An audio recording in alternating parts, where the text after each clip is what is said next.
Well, hello everybody. Working on a project. Give me a second here.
That is 80 grit sandpaper.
Should be turned on.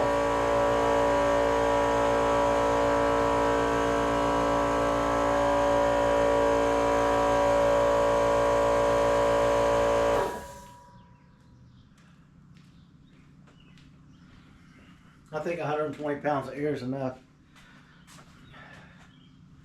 You can see the metal in there. I tacked it in the winter. I got to hammer it down and tack the other side. This black paint, as you watched, is resisting 80 grit paper. I've never seen anything like it.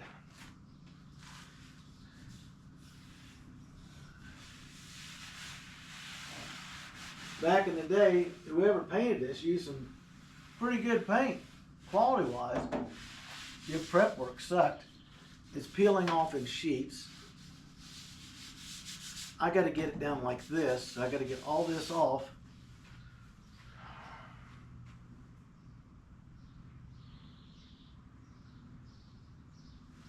Just get the front two wings ready to go, and stuff is going to be a job. This is the old antenna hole. Don't need it anymore. Up here, I'll bring the camera closer.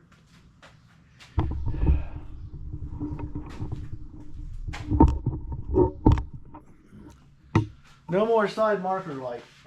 I'll weld a patch in there. Put some extra gobbly-stobbly welds in there. I've got to hammer it right here, so that's the reason why it's that way. I watched Bad Chad mix fiberglass resin with his auto body mud and put the hardener in it.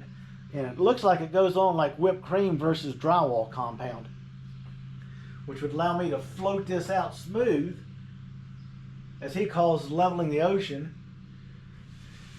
then doing multiple layers this way. So I'm going to improve it.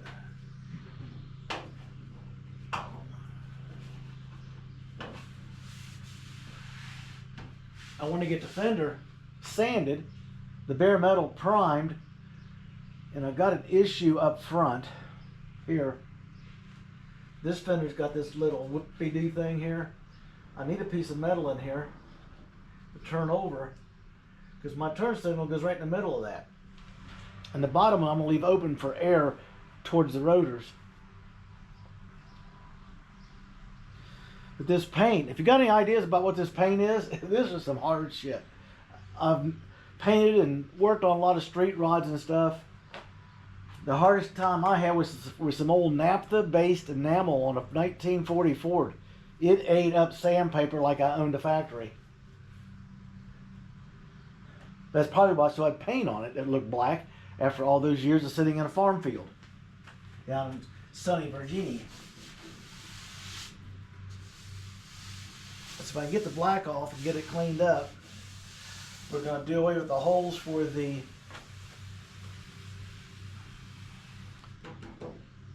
chrome molding. I'm going to plain side it. This one just got a really good lower lip on it. My other one, I'm going to have to weld a new lip on it, because the other one is pretty well pieces missing out of it. So I'm just going to clean up the bare metal. I got a piece cut and made off another fender to go up on it. I just got to line up the bolt holes, clamp it on, and give it a real good tack weld, and get it all done, rust proof, primer and all that good stuff, and bolt it on the car. I did a excellent job with the engine. I pat myself on the back. It went right in with the motor mounts on it, went straight down in. I got under the car, lined them up, pushed the bolts through them. She's sitting in there exactly where she's going to be with the transmission hung on her. And she doesn't touch or rub anywhere. The nightmare coming up, the reason I'm taking some time off, I have to deal with the rear end and stuff coming up. I wanted to go pick it up today, but my son's got my truck, his BMW's in the shop.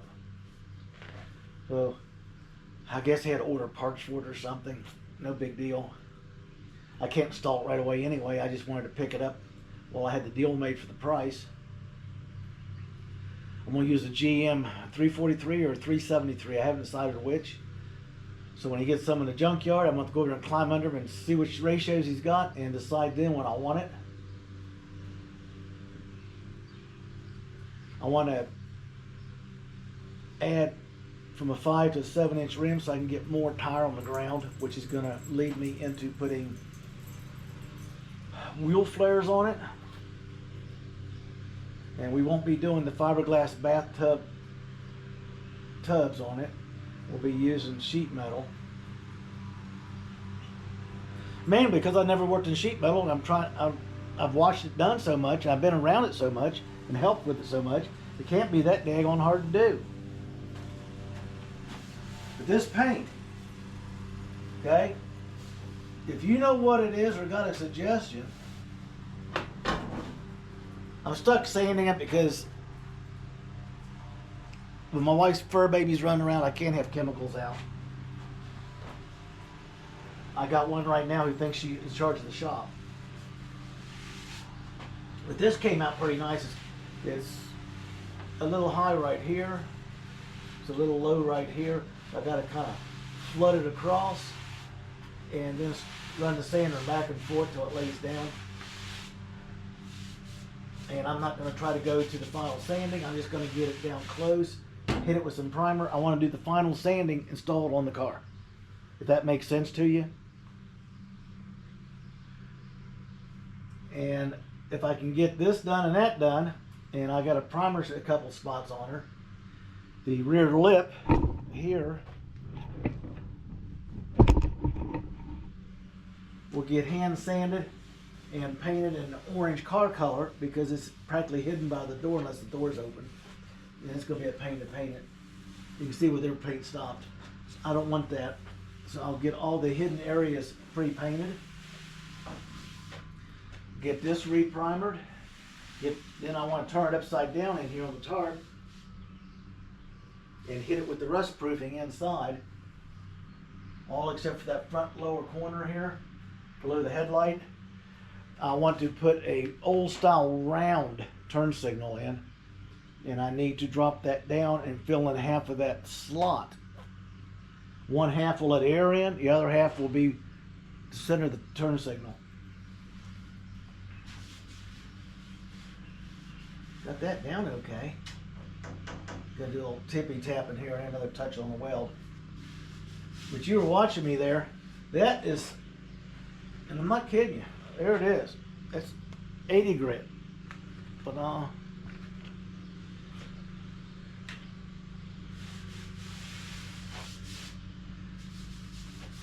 once you get it down and get the like a glaze off of it, it starts sanding down pretty good. I need to get it down to like this. And then I can primer it, do the high build primer and sand it. But I'm not going to deal with all these big lips and stuff, because there's a bunch of scratches and stuff hidden, dirt under this paint. So we're going to open it up.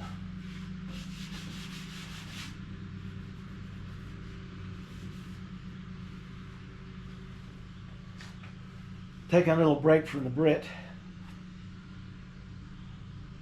I need to get the headers cut in metal and work on that next week, because as soon as the headers are made, I get to open her up, pull the summit out, put the motor mounts on the mock-up or the real LS off the mock-up engine, and I can assemble the engine and the floor with the transmission and get the sling on it and get it ready to go. Then I got to paint that engine compartment. Another coat of primer, 2 coats of paint. Then I can install what has to go in before the engine goes in, and then we'll drop the LS and the transmission in just to get it out of the floor and out of my workspace. All this stuff can start disappearing. I want to move her in here after the engine's in. Then we'll set it back up, because in the back of my head, I'm already talking and thinking out loud about the rear end. I've got a whole list of stuff I'm going through in my head. To use the rear end I want to use, I have to put flares on it because I'm using a 7-inch rim that comes with the GM rear end, so I'm going to have to buy 2-inch adapters for the front to space the 7-inch rim and tires away from the current brake suspension parts, which means it's going to have a flare to equal the back. It's going to be an interesting build. I can't wait to get the body work. Climbing under the car, I got to go under there later today and start soaking everything down with a rust blaster. Everything has to be unbolted and removed. I mean, gas tank, fill tube, sway bar, the shocks, leaf springs, the rear end, everything has to come out when it comes in here. Because the idea is when I'm not working on the sanding and the prepping of the car, giving my shoulder and lower back a rest from climbing around underneath it, I can go under it and start working on primering it and doing things. The gas tank has to be moved to the center of the car so the exhaust can be dual. I need wider brakes, not something about that wide. I need some meat back here. I need tires that'll grip. I mean, there's 1,001 things going through my head. So while I'm working on the body work, I can be assembling the parts and getting ready like I did on the front end to hang the rear end. I'm looking forward to putting this rear end in. Not as much as I am to getting the engine off the floor. It'd be tickled to death to see my maroon LS and the transmission, everything bolted up and ready, sitting inside the car. I got the radiator in there. I got stuff everywhere for this thing. I still got all the bushings and the mounts and everything, the bump stops and everything for the rear. What else is there? There's parts everywhere in my little OCD jars, as everybody calls them. My nuts and bolts for different parts of the car. I can start grabbing them up and mounting fenders and stuff. I got a front valence that needs some serious straightening. It didn't until they towed it out of the barn by putting a rope on the front of the car and then putting it up high, on a high four-wheel drive truck and take off. The rope come up and just trashed the front valence. And the one on the parts car is totally ripped apart. And I got to go out there and start stealing parts off of that. I'm looking forward to getting this thing in paint. I really am, but I got a ways to go. People, that's what we're doing this week. We are doing some body work. We're going to be doing some more sanding and prepping on the two front fenders. The other one's got a spot that somebody did something to here. And I got to get in there with a wire wheel and put my face mask on because I don't know what's in there. Looks like some stainless steel mesh. And clean it out to see what we actually have there. And that's the one that needs the new lower lip put on it. So we'll be making and installing that. It doesn't have an antenna hole, but it does have a marker light to come off. And then I got the two markers in the back of the body of that car.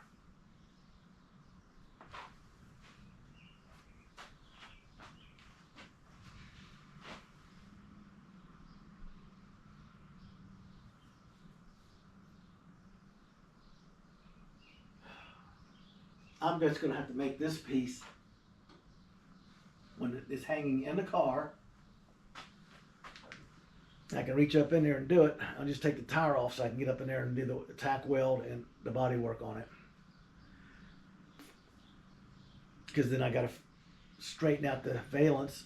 That's a couple days of pounding and hammering to straighten it out.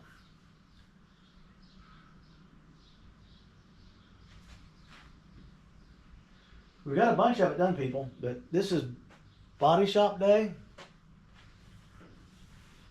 I'm about ready to sit down and have an icy cold adult beverage.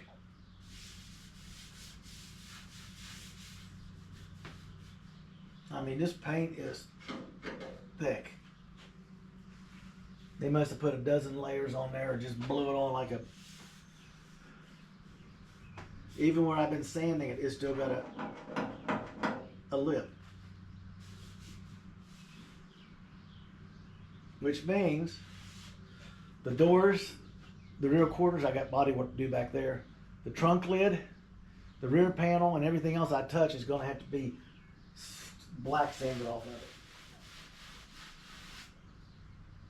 So when I get tired of sanding, I'll go back to working underneath the car. That's the reason I set it up in here. Because I can let the rear end sit out there until I'm ready for it. Bring it in and paint it, just rolled underneath the car with the springs, new bushings and everything. Hang it. I got to figure out where the exhaust goes, the fuel lines, the brake lines, the battery, the fuel pump, the fuel filter and regulator. There's a list of crap that I got to mock up in that thing. There's no room. Anybody that's done one of these will tell you it's like putting 10 pounds in a 5-pound bag. It's no joke. The guys have done it, and I know a bunch of them, and I've seen their cars. It's quite impressive with their creativity. Some of them bought a kit and struggled through it. Others did like I do. They're just doing their own thing. This is going to be nice when I get done. It will be nice.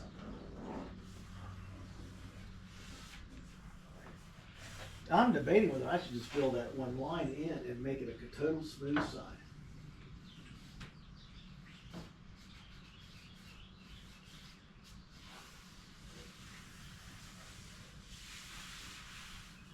I feel scratches in this, and I know I'm going to have to sand forever to get them out.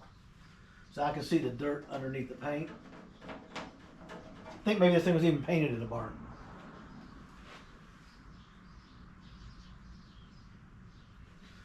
But the idea is to give me something to do to get my shoulder a rest. So when we start bolting stuff in the car, when we're done, the fenders will be ready to pop on. And that'll give me 2 options to work underneath the car or on the fenders and stuff as we work back. Got to go out to the parts car. I'll set up the camera out there. Much as I hate saying this, my wife wants me to use the dash out of the other car, which means I got to fight with another dashboard.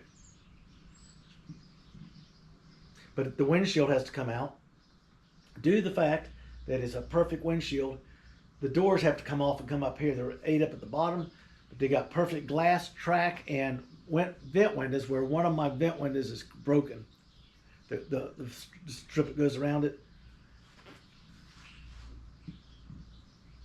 So I've got all these replacement parts I got to go down there and start collecting. I want to get on the sand here. Where I sanded it's good. Up in here, it's good from far, but far from good when you get up and run your hand across it. If you want to know exactly what's going on with your body work, look away from it and run your fingers across it. You'll find stuff. There's one right there.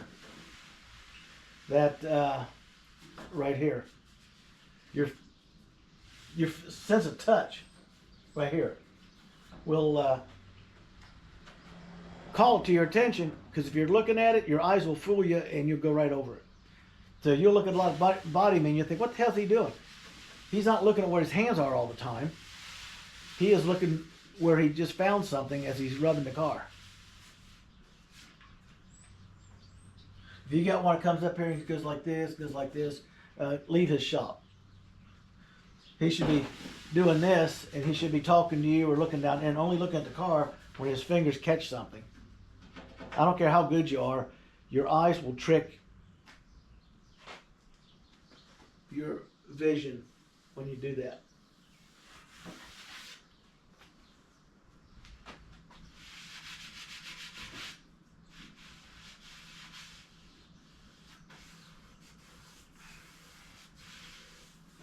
Yeah, I got a lot of sanding to do, people. Well, I'm going to shut this video down for right now. Like, subscribe, and hang in there. I'm just doing some busy work right now. Waiting to get the plasma cutter brought over because I had to plasma cut the header tubes off. And then we get to get my welder back over here. Jimmy and I will go down and get the oversized tube. And we're just going to elongate the hugger headers and drop them right down behind the steering wheel, away from the brake. Well, you'll see. It's easier to show you than it is to explain it. People, like, subscribe, have a blessed day, and get your build on. Don't stop.